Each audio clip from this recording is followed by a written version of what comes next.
Hi guys, and welcome to my channel, The Journey to Justice. Everything I say is my opinion and is in the public domain. Harley Dilly. Now, his mother has spoken out, and she does tell us in writing that in her post that she hasn't done much of that. And this is a little bit disturbing in the way that could she have been more sympathetic to her son's death and not blame him for his decisions, and maybe blame herself for a little bit more of what was going on in that household? No, she is going to blame everybody but herself. Like, for instance, even if she had called sooner, he was dead anyway. So, that's one thing she said. And maybe the school should have called me. So it's the school's problem now. And he chose not to go to school that day and hide and climb down that chimney. It's his fault. It's his fault. And she also blames the gaming. Yeah. So we'll see. I'm going to read this from Heather Dilly. I haven't spoke much since the police and the FBI came to tell me a body was discovered. I wouldn't believe it. But it is true, and my son is gone, not returning. He isn't a runaway or abducted, kidnapped or missing. He is found and dead. Today we had to go make arrangements at the funeral home for our son, our 14-year-old, who made a choice. He made the choice to climb the antenna of an abandoned home, walk across a roof to a chimney, and attempted to climb down. There he would have been able to view me leaving every Friday. There he would be able to view me leaving every Friday, as I do, running errands. So why didn't you take him to school that day?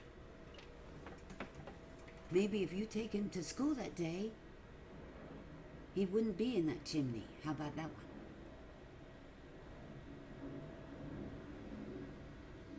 He would have then been able to come back home, and I would never be the wiser. The decision he made, he probably got the idea of all that gaming. He did with Fortnite. How they climb up things to go into abandoned homes to get treasures. He is gone. We will have to live with this every minute of every day for years and years until we die. And we will meet him at the pearly gates. And we will meet him at the pearly gates? No, he's already ready at the pearly gates. He will have to meet you at the pearly gates. Just saying. If he was trying to run from us, as some assume, why then didn't he go further away? No, not across the street. He was avoiding going to school. Yes, he was avoiding going to school. Avoiding? I thought he was sick. He sounded sick. He's been sick. Why? We will never know. But kids do that. They decide, for some reason, they don't want to go. She's talking about they don't want to go to school. Yeah, for some reason. Yeah, apparently he loved school. He loved it. He had fun. There's nothing saying that he hated school. He was sick. But a test, that's how it's written, bullying or just didn't feel they should have to when it was the last day before the holiday vacation and assembly would be going on. This whole thing could not have been avoided. This whole thing could not have been avoided.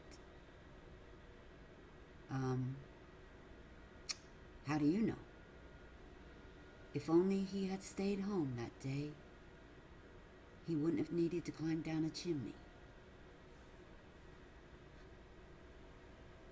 See, what you don't get is when Harley made this decision, it was his final decision.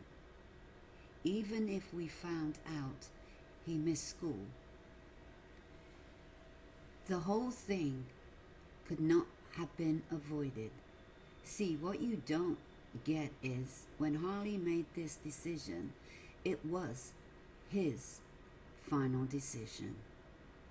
Even if we found out he missed school, in brackets, which I hold the school responsible for only making one call, and when unable to leave a message due to voicemail being full, they should have gone next in line to speak with human being, seeing as we have 6 of our list is all okay. What's that got to do with it? What's that got to do with it? Listen, the school sometimes don't call you personally. It's an automatic call that goes out when your kids aren't signed into school. I used to get them. My son went in school first thing in the morning. They start pressing that button and a message will go out that that your kid is not in school. Yes, it's a text message, a voicemail. Yeah, well, maybe you should have rang the school up. She goes on to say,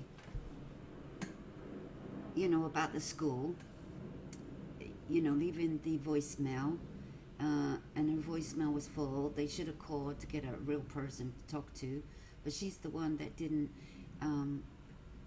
look into her voicemails and made her voicemail full. She's the one that never answered the phone. But the thing is, she says this whole thing could have been avoided. Could not have been avoided, I mean. I'd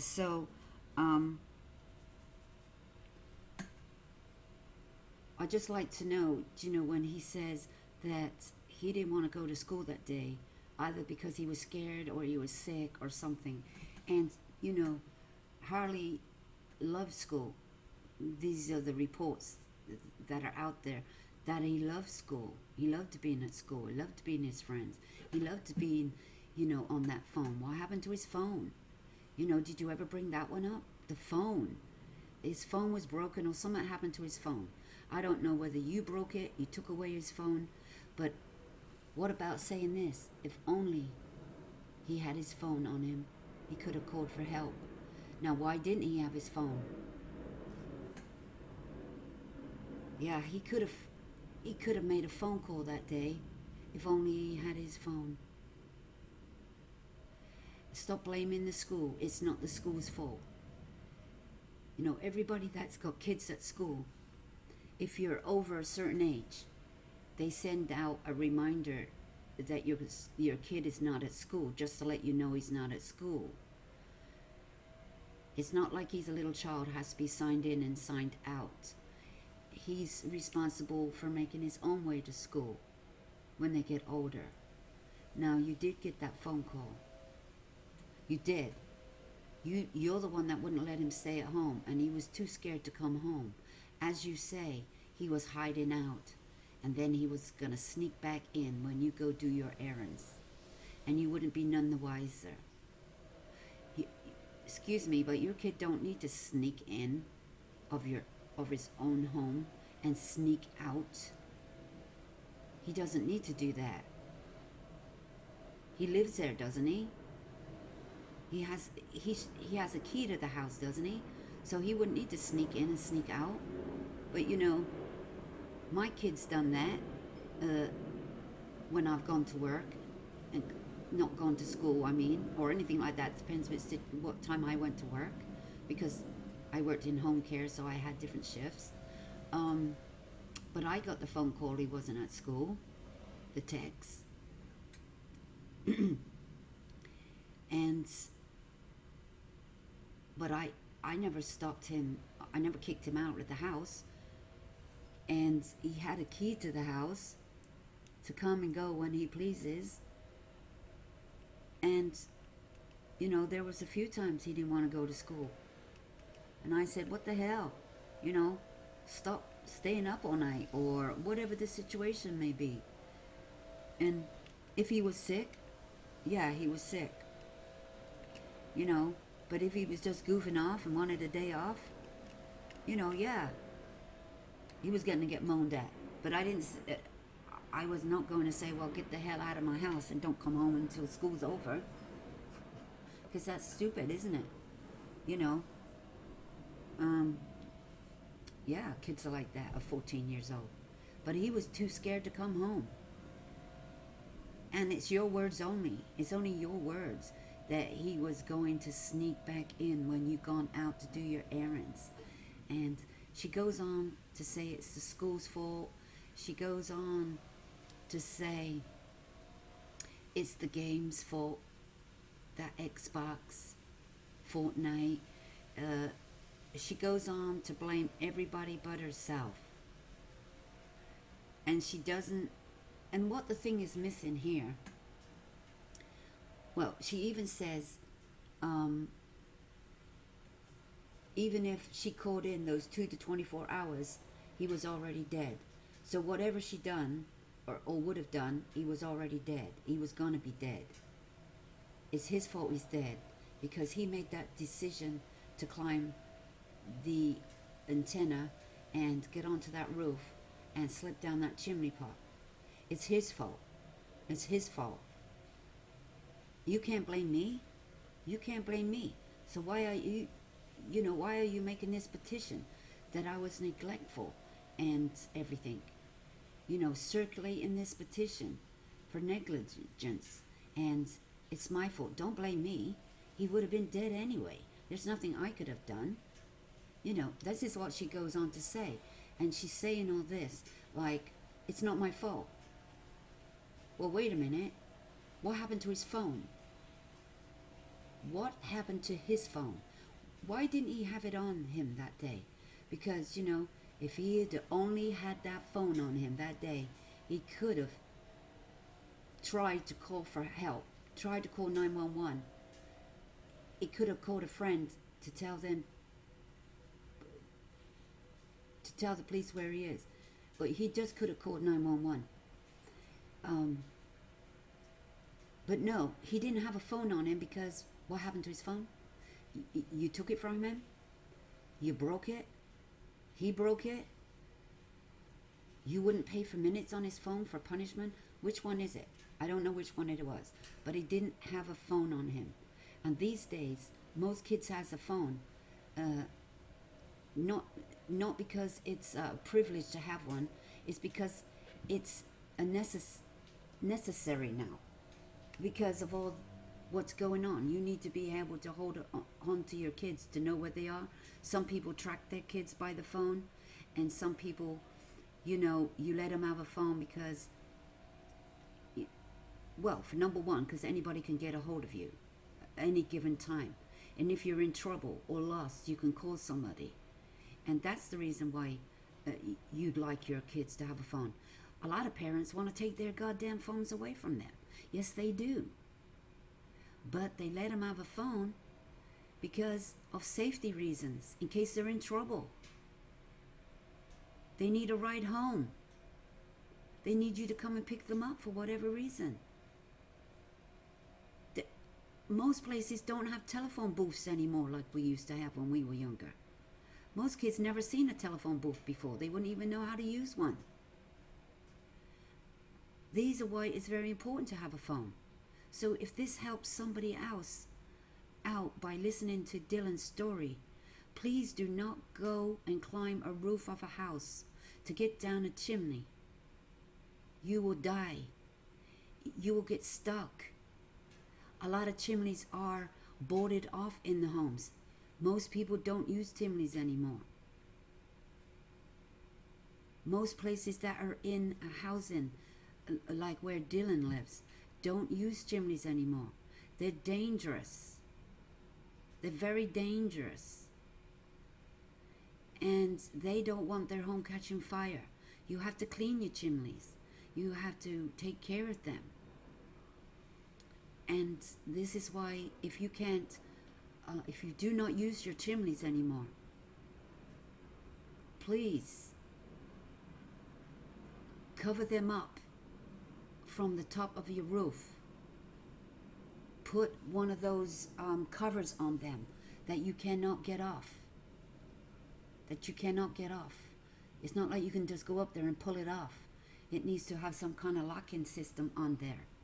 Block it off from the roof, from the chimney pot on top of the roof. This should be a law. And with all these, the kids make mistakes. Yes, they do. They make decisions that they shouldn't do, and they're dying because of it. Now, if you were on hiking or something and you fell and you shouldn't have been there anyway, that's a tragic accident.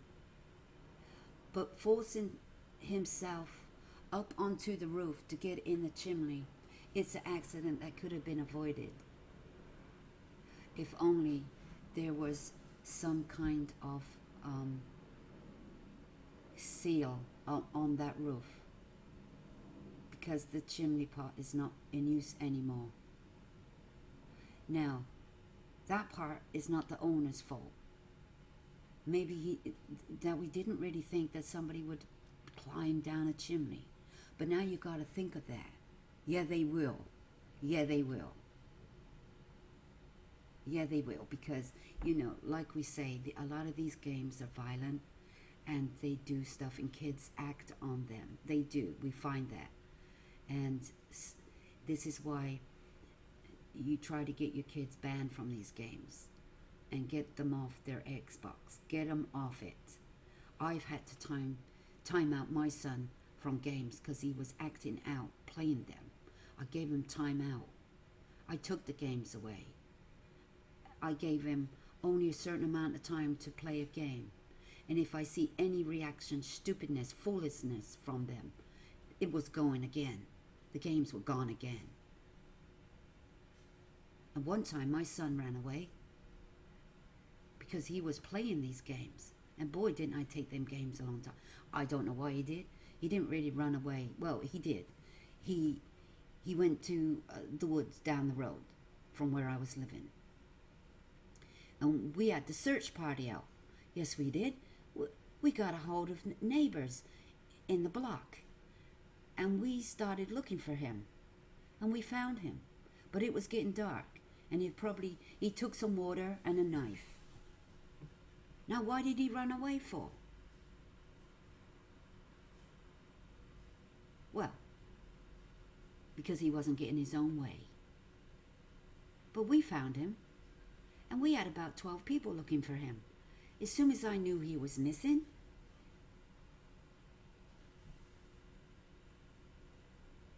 we went right down to the park right away and found him right away.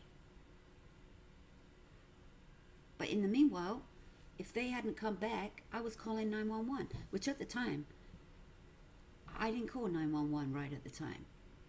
Because some kid said that he'd gone down the park. And the kid that he plays with in the block said he'd gone down to the park. So that's the first thing we looked in.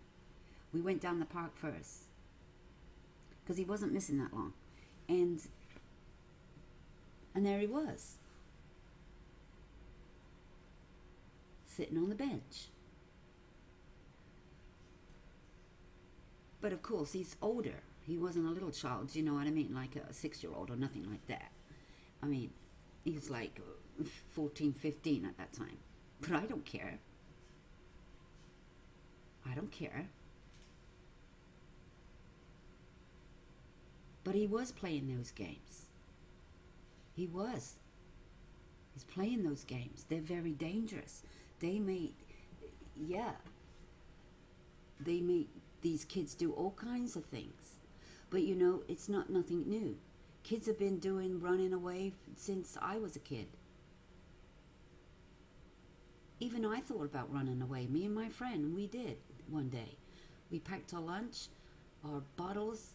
Mind you, I only did this once. We packed our bottles and made a sandwich, sandwiches. And I lived in the country, and we walked and walked through the farmland, through the bushes, through the woods, and we walked and walked. We walking for hours, and we came out on a road. And funny enough, my dad was driving by and said, "What are you two doing in there?" Because we were on farmland, my friend's farmland. And we said nothing, and and he goes, "Well, do you want to ride home?" And we said, "No, that's okay. We'll walk home. We'll see you in a bit." He goes, "Okay, I'll see you at home." And we had to go home. We said to each other, "We've gone full circle. We've gone first circle." There was nowhere to hide anyway. We were just going around the bushes. And, it was something stupid we did. And I don't know why we did it. But I think every kid does that. But, one thing I would never have done, I would never have gone down no chimney pot and gone into an abandoned house that way. I have gone into abandoned houses. And one time I caught myself on fire because I was messing around with matches, lighting candles. I never went into another abandoned house then. I never messed with matches then. And I was like 10 years old then. And, kids do silly, foolish things. But I knew not to go down a chimney pot because, well, mainly one thing in them days, I would never climb a roof. I would never do that. We didn't have antennas and a way to climb up on the roof.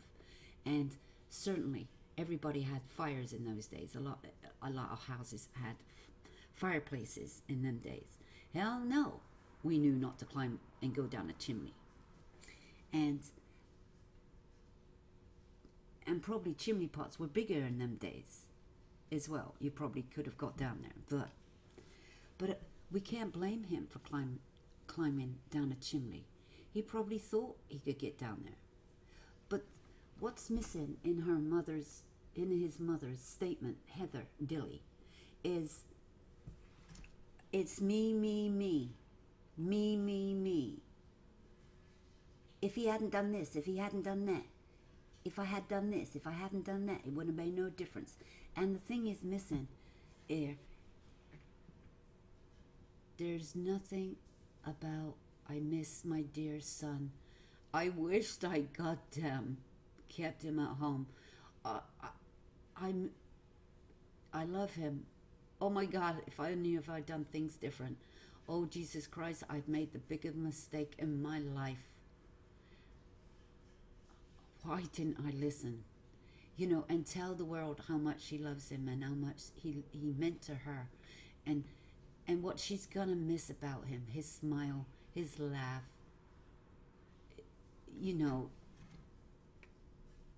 and tell us a little bit about him, how he was with a kid. It doesn't matter, anything like that. But no, she's putting the blame game on everyone else, not her mistakes, not her wrongdoings. And this thing about is the most important thing is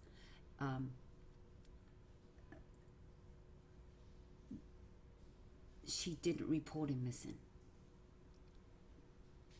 It shows you she didn't really care less where he was. Well, actually, she didn't know where he was. If your kid's missing, at least you know where he is, right? She didn't know where he is because he didn't have a phone. Now, she knew he didn't have a phone, so she didn't bother calling his phone. And she didn't call the police.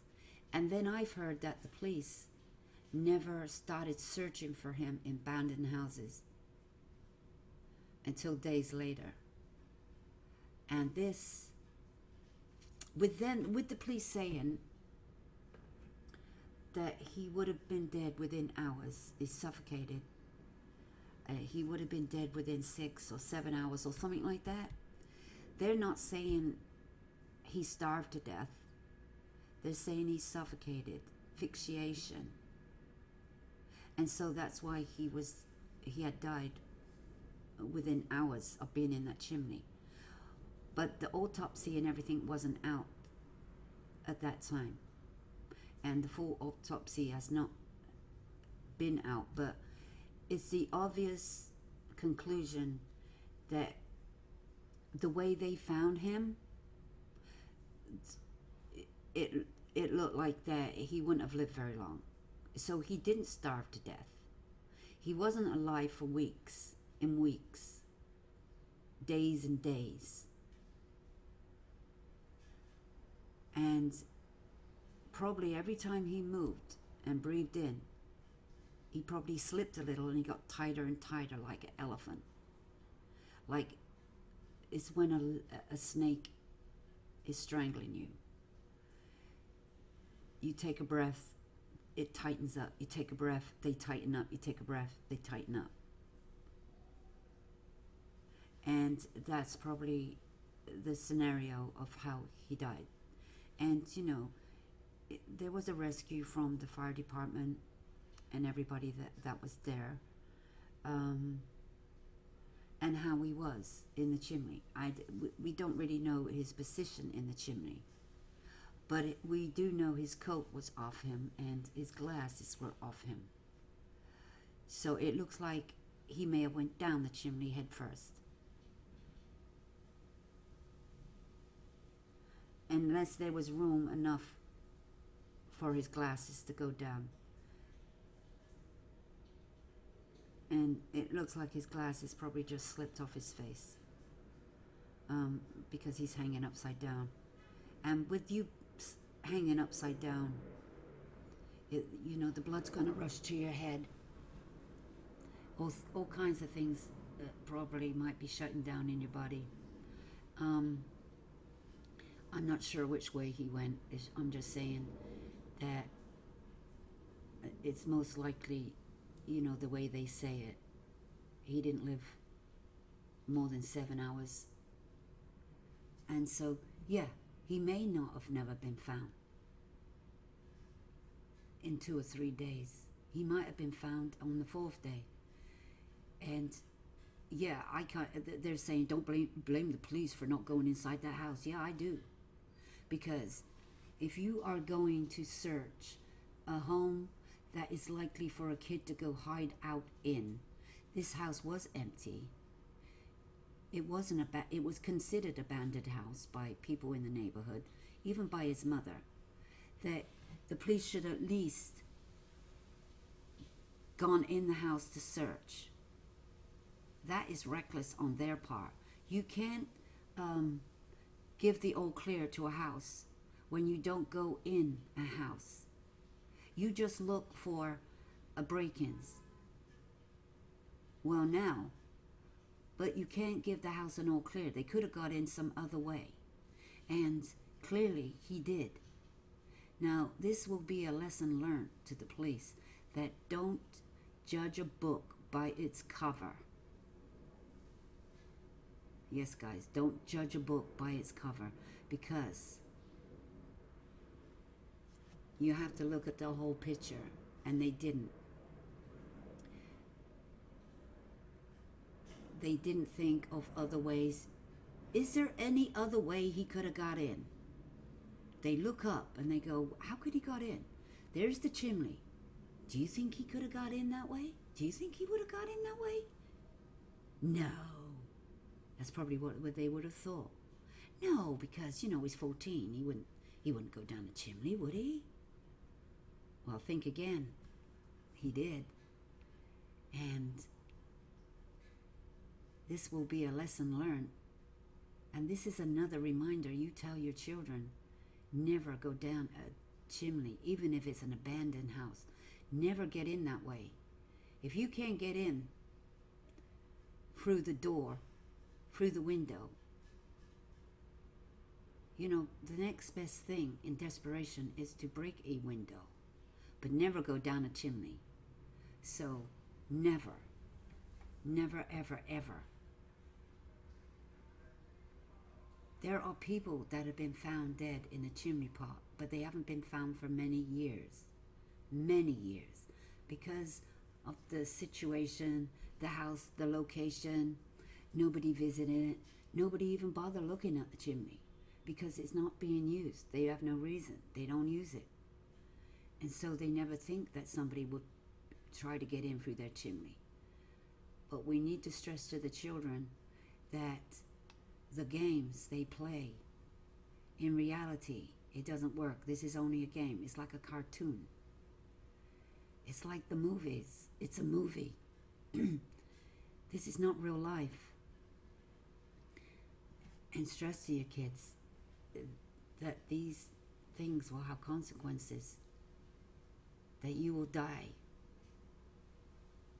And if you have to use desperation and all kinds of things, then use it to scare the shit out of them.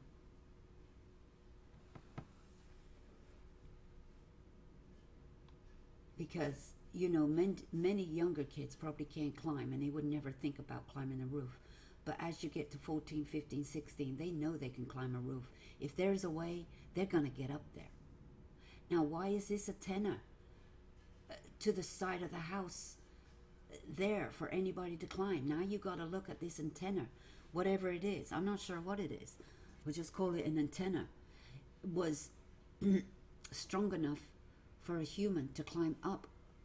And it's another way to climb onto a roof and break into your home. I would probably get rid of that blinking sucker now. Get rid of it.